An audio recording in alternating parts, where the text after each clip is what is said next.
որևէ ուժային կենտրոն պատրաստ չի գալ Հայաստանի օգնության, երբ ռուս-թուրքական դաշինքը նորից անցնի լայնածավալ ռազմական գործողություններ։ Այստեղ ինչ որ սխալ ընկալումներ պետք չէ լինի Տիգրան։ Դու մենակ ես։ Դե երկար ժամանակ լինել ես մենակ, որտեղ պատերազմից հետո դու թույլ ես, դու պետք է կանգնես, վերականգնես քո անվտանգության պաշտպանության համակարգը, վերականգնես փոխակերպես քո պետությունը, որ կարողանաս դառնաս լուրջ դերակատար, ում հետ կուզենան ունենալ հարաբերություններ։ Եվ դու թույլ ես, եւ դու պարտվել ես, եւ դու փորձում ես մորել խաղաղություն, խոսել խաղաղության մասին, լինելով թույլ, այդ այն խաղաղությունը քեզ հետ ոչ մեկը գործ չի ունենալու։ Ոչ մեկը այսօր պատրաստ չէ ողորմություն տալ Հայաստանին, որովհետև բոլորը պատրաստում են պատերազմին։ Բոլորը պատրաստում են իր պետությունները, իր ազգերին, հասարակության պատերազմին։ Ավելուկ չունեն ռազմական ուժ, ավելորդ զինատեխնիկա, որ տան Հայաստանի այդ ժամանակները վերջացել են։ Դու պետք է հզորանաս։ Եվ հզորանալու ճանապարհներից մեկն է սկսում ես այդ փոխակերպումները, որի մասին մենք խոսել ենք, եւ հզորանալով փորձում ես կառուցել առաջի մակարդակում դու փորձում ես երկկողմանի հարաբերություններ կառուցես այն ուժային կենտրոնների, երկրների, պետությունների հետ, որի հետ կարող ես լինել ռազմական դաշնակից, բայց առաջի քայլը դու դառնում ես պարտներ իրենց համար գործընկեր։ Կառուցում ես գործընկերական հարաբերություններ անվտանգության ոլորտում եւ հզորանալով փորձում ես այդ հարաբերությունները դարձնես ավելի լուրջ եւ հասնում ես միջի դաշնակից հարաբերությունների եւ դառնում ես դաշնակից։ Այդ ճանապարհով Հայաստանը փառք Աստծո իր հարաբերությունները ասենք Ֆրանսիայի, Հունաստանի հետ շարունականում է։ Այդ աշխատանքները գնում են։ Բայց դու պետք է լայնացնես այդ մոտեցումները։ ՆԱՏՕ-ի մասին ես խոսում եմ տարվա սկզբում երևի, բայց հիմա ՆԱՏՕ-ի մասին մտածել հարաբերությունների իմաստ չկա, որտեղ ՆԱՏՕ-ն ունձեի փոխակերպման մեջ է։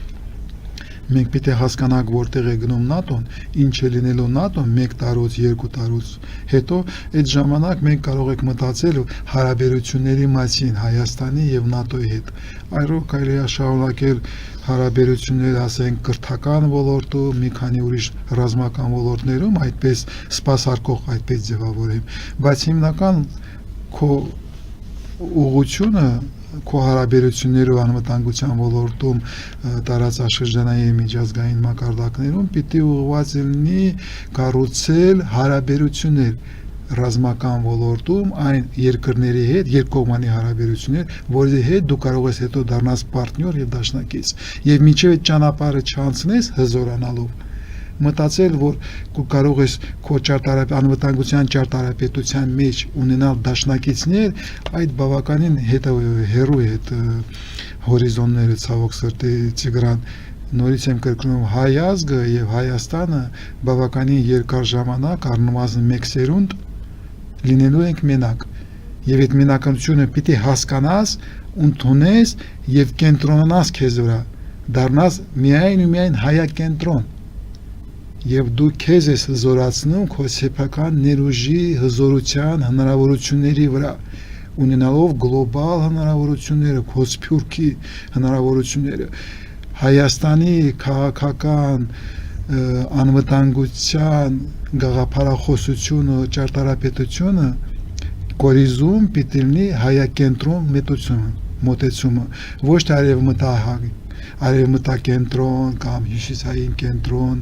այդ բոլոր ուղղությունները, վեկտորները պիտի կանգնեցնես, հասկանալով, որ հիմա կա միայն մի վեկտոր ունես ցավոք սրտի։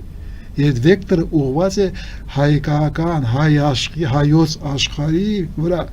հայ աշխարհն է, Հայաստանն է, որպես կենտրոն, քո վեկտորները ոչ թե պիտի արտաքին աշխարհի վրա լինեն, բայց քեզ վրա։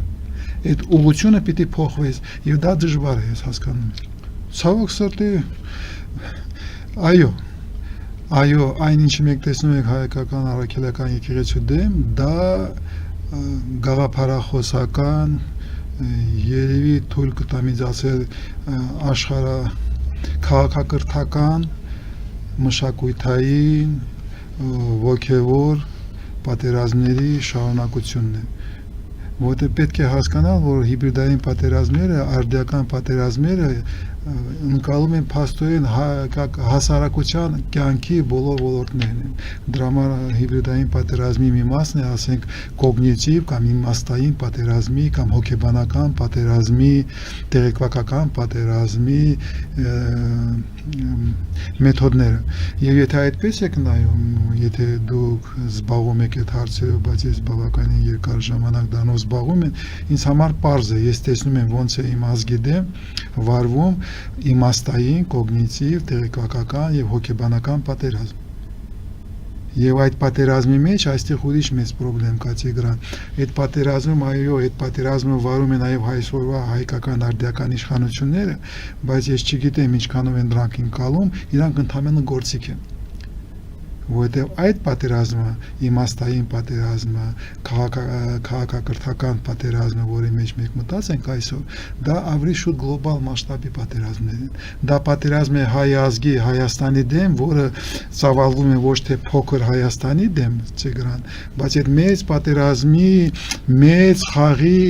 տարերից մեկն է։ Եվ նման ընկալումը ցավոք սրտի բավականին դժվար է, որտեղ այսօր Հայաստանում ես ցավոք սրտի պիտի ասեմ, իմաստային կամ հոգեբանական պատերազմների հայեցակարգը, մոտեցումները, մեթոդները ձևավորված չեն։ Եվ դա մեծ մարտահրավեր է եւ երևի հաջորդ մի քանի տարի, մի երկու տարի ես իմ հիմնական ուշադրությունը կուղղեմ նրան վրա, որ կարողանանք ձևավորել ոնց են այդ մեթոդները աշխատում, ոնց կարողանի Հայաստանի Հանրապետության իմաստային եւ հոգեբանական պատերազմի հայեցակարգը ոնց պիտի ձևավորվի, ոնց կարողանի ռազմավարությունը, որտեղ հասկանում եք բավականին դժվար վիճակ է, երբ քո դեմ գնում է պատերազմ, դա որ դու որպես հասարակություն, որպես ազգ, որպես պետություն չես ընկալում, չես հասկանում, որտեղ չունես Հայաստանում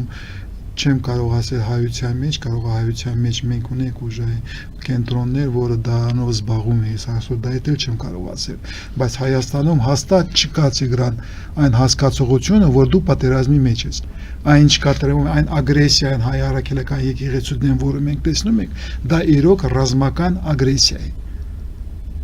եւ դու դա չես ընկալում, եւ դա մեծ խնդրեմ է։ Առաջինը պետք է հասկանալ եւ որպես կոնստանտ ընդունել, որպես հետևանք ընդունել, որ նման վիճակը քո հասարակության պարակտված վիճակը, դեպրեսիայի մեջ գտնվելը, դա հետևանք է ռազմական գործողությունների, հոգեբանական պատերազմի, իմաստային, կոգնիտիվ պատերազմի հետևանք է Տիգրան։ Եթե դուք բացեք դոկտրինալ փաստաթղթերը արևմտյան, ասենք Եվրոպայի, Միացյալ Նահանգների կամ Չինաստանին կամ Ռուսաստանի նմանատիպ դոկտրինալ փաստաթղթերը, դուք կտեսնեք դա ուղղակի աշխատում են, ոնց կարելի ասել թղթով են աշխատում, դա ձևավորված է, ոնց պիտի անես,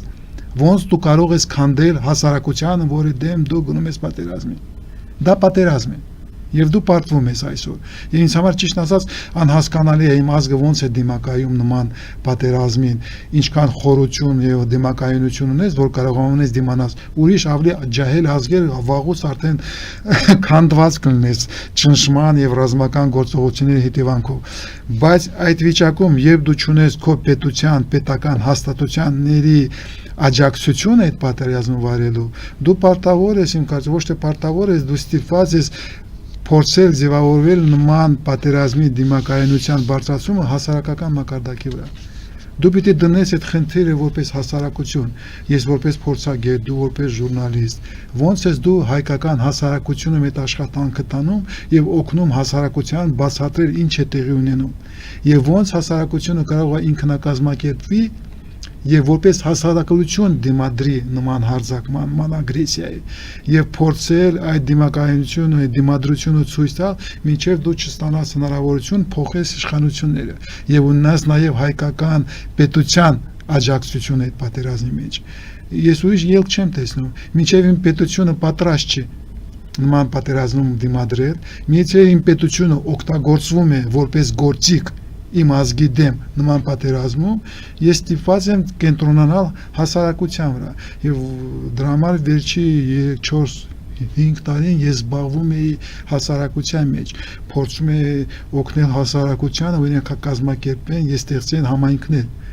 մենք 5 տարվա ընթացքում ձևավորվել է ես ուրախ եմ ռազմամարզական հասարակական կազմակերպությունների համայնք ձևավորված է, ասենք միավորում ազգային անվտանգության միավորում, որտեղ հավաքվել են արդեն 20-ից ավել հասարակական կազմակերպություններ, որոնք փորձում են կառուցվել եւ դիմադրել նման պատերազմում որպես կազմակերպված։ Մենք բացի դրանից ձևավորել ենք ոգեզեն համայնքը, որտեղ փորձում ենք համապարփակ պաշտպանության եւ անվտանգության կառուցման անհրաժեշտությունը, որ այդ խնդիրները դնում է ձևավորել ոչ թե միայն ռազմամարզական կազմակերպությունների շուրջ, բայց ավելի լայն հասարակության միջոցով, այնտեղ 40-ից ավել կազմակերպություններ, կամպանիաներ արդեն միացել են։ Դուք ես այստեղ ճանապարհը տեսնում եմ հայկական հասարակության ինքնակազմակերպումը։ Եթե քո պետությունը պատրաստ չէ գնալ մոբիլիզացիայի, եթե ինքը փորձում է քեզ դեմոբիլիզացիայի ճանապարհով գնալ, դու պետք է դիմադրես դրան եւ դիմադրես հասարակական դաշտում, դիմադրես որպես հասարակության մաս, դիմադրես որպես ժուրնալիստ, դիմադրես որպես փորձագետ, որպես գիտնական, որպես բիզնեսմեն, հասկանալով որ ուրիշ ելք չկա եւ դա համապարփակ պաշտպանության եւ անվտանգության ֆիլոսոֆիան եւ մտածելակերպն է։ Հայաստանը կարող են պաշտպանել միայն ողջ հայ ազգը, միայն պետությունը, միայն ռազմական ուժերը այդ խնդիրը չի լուծելու։ Եվ ամեն մեկը պիտի իր առաջ այդ խնդիրը դնի, ոնց է ինքը մտնում այդ պաշտպանության տեղ, որն է իր տեղը այդ պաշտպանության մեջ, այդ անվտանգության պաշտպանության համակարգում։ Եթե պետությունը պատրաստ չի քեզ ուղղորդի այդ ճանապարհի վրա, այդ պիտի պետությունը անի, բայց եթե պետությունը չի անում, երևի պետք է փորձել ամեն մեկը իրան հարց տալ եւ որպես պատասխան այդ հարցի իր տեղը գտնել, հետո գտնել այն համայնքը, որի մասին կարող է լինի եւ որպես համայնք մտնել այդ աշխատանքների մեջ եւ այլ այդ ճանապարհով ինքնակազմակերպական ես հույս ունեմ, որ մենք կարող ենք կերտել եւ ձևավորել հայկական պետականության, Հայաստանի ճարտարապետությունը, Հայաստանի ձևը, պետության ձևը 21 դարում եւ հայ ազգի իր ճանապարհի շարունակության ձևը, որովհետև այն, որ մենք անցել ենք, հաստատ մենք պիտի փոխենք։ Մեծ եղերնից հետո 19-20 դարում մի կորուստներ, հետո սովետական Հայաստանն է որպես պատասխան, հետ սովետական Հայաստանը, երրորդ հանրապետությունը, հայ ազգի պետության ձևը այդ ժամանակները վերջացել են եւ մենք պարտավոր ենք դնել եւ լուծել շատ բարդ խնդիրներ, դրա մասին ենք շատ խոսել։ Այո, խնդիրները եւ մարտահրավերները բարդ են, բայց դու իրավունք չունես բարձեցնել, նորից եմ կրկնում։ Դու պետք է այդ բարդությունը հասկանաս եւ հետո քայլ առ քայլ սկսել գնալ այն ճանապարհով, որը քեզ բերում է արդեն ուրիշ Հայաստանի եւ ուրիշ հայ ազգի 21 դարում։